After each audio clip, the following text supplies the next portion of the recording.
Hey, it's Drybear. And today I wanted to get caught up on the news of the new legendary immortalized skins for the Hall of Legends in League of Legends that is getting everyone buzzed out this week. And I'd like to add in my own perspective as an ex-developer, looking at the concept of these skins and the pricing that they have for them. So to get you caught up, they just announced the Hall of Legends, which is going to be this idea of paying homage to the professional players, the hardcore esports players of League of Legends with this Hall of Legends. And they do plan this to come back every single year. So this is an annual event where they release very expensive skins, cosmetics, and packages that you can then purchase in game. And the first year is going to pay homage to the probably the most well-known and well-respected League of Legends players, or at least one of the top 3, top 5, Faker. And this year they're paying complete homage to him and of course his team, so that they can kind of celebrate that aspect, all the things he's accomplished and things he's done in the game. And as such, you'll find a big theme throughout all of these cosmetics and items that you get in the package and the different tiers of it. And of course, in the highest tier is a complete reference to Faker, but it's like all the champions he's played, the moments he's had in history. So it's supposed to be, at least at face value, meant to pay respect to Faker as a player. Now, there was recently a documentary that came out about him and his history, and you can watch that, and this is supposed to go along with it as a pair option for him in his history. And that brings us to the next step, which is going to be the 3 tiers of package on this Hall of Legends pass that gives you different kinds of cosmetics. There's several cosmetics in here, some that are themed to the pass and some that are pre-existing in the game, like chroma recolors or things like that, and they have varying levels of prices. And the meat of this is going to be the 3 different collections down here. So aside from the base pack, the cheap pack that you have up here, which is 1950 of the premium currency in League of Legends, the first of these Risen Legend collections is going to be the Risen Ahri, which is 5430, and I'll give a final number here in a second. And then there's the Immortalized Pass, which is 32,430 of their premium currency, and lastly 59,260 of their premium currency. Now, another thing to get clear on when it comes to microtransactions in most free-to-play games is that the valuation of in-game premium currency to real money currency is going to be different depending on what level of purchase you're talking about. In most cases, most free-to-play games that have microtransactions will use the tiered structure, which means that the more that you buy in a single purchase, the more free premium currency that you get. So you buy the $5 or €5 or £5 pack, you'll get a certain amount. But if you buy the $150 real pack, it's going to give you significantly more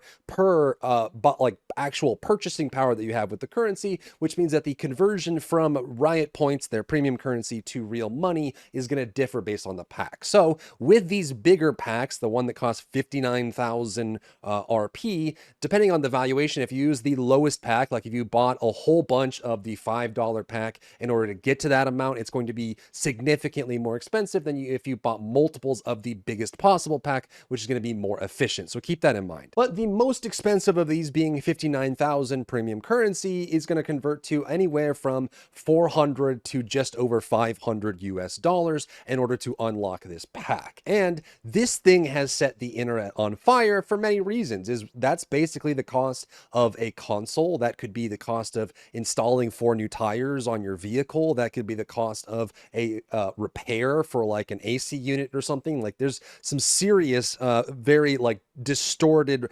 perspectives that come from spending 500 US dollars on a set of skins and cosmetic features inside of a game, which means that our Hall of Legend passes scale anywhere from $13 for the base pass, and then going into the special collections, the first tier, the Risen tier, which does include the base pass, is about just over $30. The middle pack, which is 32,000 premium currency, is just over $200, and then the final pack is again around 500, just under $500 for most evaluations, depending on your conversion rate. So what exactly do you get in these huge packs that are worth $13, $30, $200, or over $400 that are worth your money? Now, the base pack comes with some currencies that you can use for crafting it has titles, and it does have some basic skins that you can use in the game for showing off your really cool effects and things that you've supported. So I think the base Hall of Legends pass is pretty straightforward and pretty par for the course for anyone who is inside of the Riot Games universe spending on any of their premium items. However, things get a little bit more dicey when we move on to these legend collections,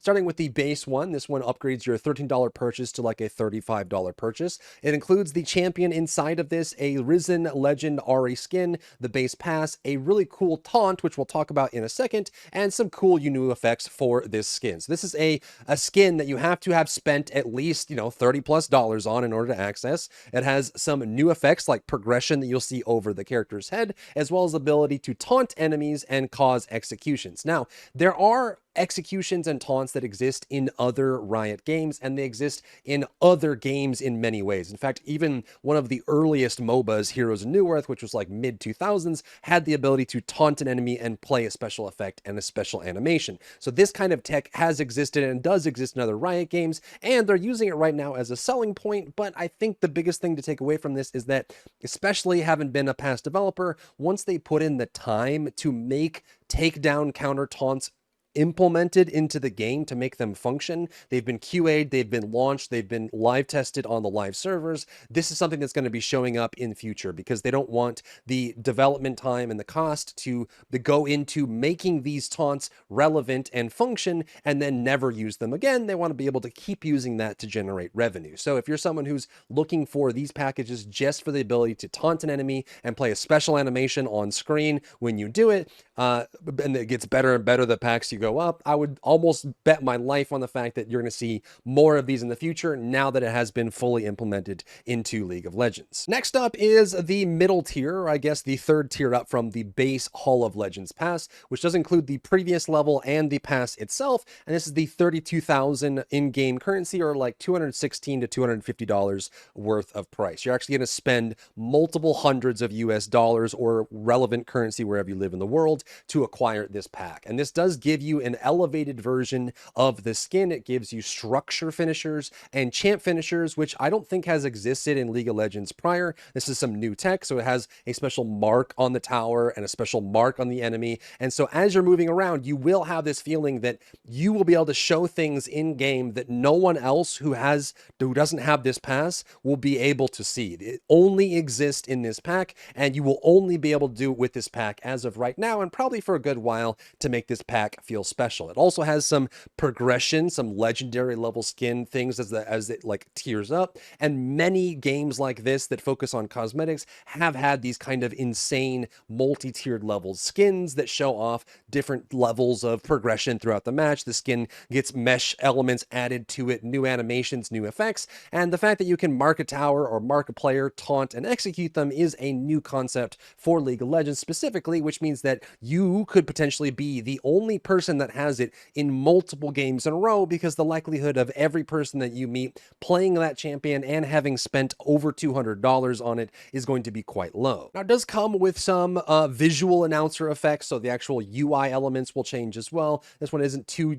out of the ordinary. In fact, Dota 2 has tons of UI skins and VO and announcer changes that you can purchase as part of their microtransaction store, and you have unique transitions for transformations for the characters as well. You'll also get background art and splash art, which is, I feel like it's just a way to pad the package. It's not something that you're really buying the package for. You're ultimately buying it for the ability to flex on others. Then the last package, the signature package, is over double the amount that you would have spent on the previous one, or around double the amount of that. And this one comes down to about $440 to just over $500, depending on your conversion for USD. And this is where things get even more turned up, because you're spending, $450 to $500 for this pack, and you would expect to get something that is equivalent to that. And as of this moment, you actually aren't. It will complete the battle pass, the Hall of Legend pass, for you automatically. This is actually a big step. Most of the time you have to buy the pack, and then you have to buy a bunch of levels or play. This means that you get all the rewards that exist in their battle pass system immediately as soon as you buy this pack. You get the signature upgrades for all the skins. So all the skins you just saw on screen. Pay attention to the difference that you see on these here. You're going to see some special, like actual faker signatures, like his signature shows up under the tower. You're going to see special taunts where his face will appear in a two-dimensional, like almost like portrait style inside of the game. So you can actually see that show up as well. So he taunts the enemy champion, and when he does so, you're going to see an actual image of Faker show up and do his little shushing animation, some special effects there. But that's really the biggest difference that you're getting from the middle pack to the higher level pack. So for another $250, you're getting that. And that's the thing that's blowing everyone's mind, is why in the world would you want to spend $250 for a tiered skin that's leveling up and has some special effects to it? And why in the world would you want to spend $500 for the exact same skin that's slightly improved and has some one-of-a-kind signatures from a famous player in the game? And I think that this is a very interesting conversation and why I'm even bothering to make a video about it. And to understand Riot's reasoning for this pack, we first have to understand the idea of what's been coined as face culture for Eastern countries, primarily like Japan, South Korea, and even like Hong Kong or China, that have this kind of idea of face culture. And this is different than just your literal face. It's the idea that power, status, and affluence determine a person's worth. And there's a lot of culture around flexing your affluence, your wealth, flexing your status and power, and paying respects to people that have higher power or status than you do. In fact, one of the things that I learned when I traveled to China was the fact that, you know, we would sit down at a big round table. The head of the table, which was the person that had the highest status at the time, would be doing the ordering for everyone. It's not quite like Western cultures where everyone sits down and has their own menu. One person has a menu, they order for everyone for the whole table. They pay for everything. Everyone waits until that person eats or waits until that person drinks. Then they have to do that as well. And so there's a ton of different things that go into face culture and the ability to flex. And if you're looking at this high cost, high value pack, it's primarily focused at players in South Korea that are playing League of Legends, right? In fact, most of the numbers we've seen over the last year or two show League of Legends being anywhere from 40 to 60% of the actual play time of people inside of the cafes playing games. They're playing League of Legends. So it is a way to show off affluence. And this is not something that's new to humanity. In fact, if you look at like the $5,000 to $20,000 purses, $10,000 to $50,000 golden watches, affluence and wealth are a big thing, and being able to show those off is part of it. And that is essentially what this skin pack is for. Despite its face, despite its purpose, this is packaged, in my opinion, as a face culture asset for people that buy into that sort of thing. Because in order to have the highest level of these skins and effects and bonuses in game, you have to be someone who has a disposable income that is high enough in order to justify $500 being burned away in an instant and be perfectly fine, right? So if you're someone who's living month to month trying to pay your rent, you're not going to have the $500 League of Legends Hall of Legends skin that allows you to mark the ground with Faker's name or show off his face when you do those things. And that allows you to have that flex of driving down the road in a Lamborghini or flashing your $10,000 watch. And that's what it is. Now, I think from that standpoint, this is probably the right way for them to have gone about doing this, though it's still going to cause a huge controversy in regions that don't follow this same kind of culture, because obviously it doesn't make any sense why a pack of skins would be $500 in League of Legends. However, I think it is something that needs to be recognized even in gaming, which is a form of entertainment. It's a form of media that has that price there. So the fact that this has no gameplay implications, it doesn't make you stronger in the game, it doesn't make you do more damage, it doesn't even unlock any progression for your account or anything like that. It is purely cosmetic and presentational focused. I think this is probably going to fall into the category of non-predatory. This is not intended to be predatory. I mean, you may feel like it's targeting you simply because it's preying on the idea that it's going to go away, right? It's that FOMO, the fear of missing out, that that specific exclusive factor that if you don't get it now, it's never going to become available again. And in a year or two, when people still have it and you don't, and you wish you got it, that's going to be a little bit of psychology bringing you into it. But I don't think that this falls into the category of like, you know, RNG, treasure chests, or focusing on people that have gambling addictions, that sort of thing. It's just a very expensive thing. And I actually would prefer upfront, very direct prices like this, like a $500 pack, rather than like a, hey, roll this chest for $3 1,000 times, that sort of thing, right? So that, I think that this is probably preferable because it's a little bit more upfront. In fact, in this case, you are getting exactly what you paid for. There's no subterfuge, there's no trickery, they're not lying about anything. It's just ridiculously expensive, and we have tons of that existing outside of video games and digital products. So I personally don't think this is predatory in any way, and I actually prefer this to RNG mechanics that have an unknown quantity of price, right? You don't really know exactly upfront how many rolls it's going to take for you to get a weapon or a gacha character, or how many rolls it's going to take for you to fill out a chest or get the item you want in those kind of treasure chests or random events. In this case, you either spend the $250 to $500 and you get the skin, and you have determined for yourself subjectively that it's something that you want, that's something that's worthwhile, or you don't. But in my opinion, this is just a flash of opulence, of affluence. This is for people who are extremely wealthy to show to other people that they are extremely wealthy.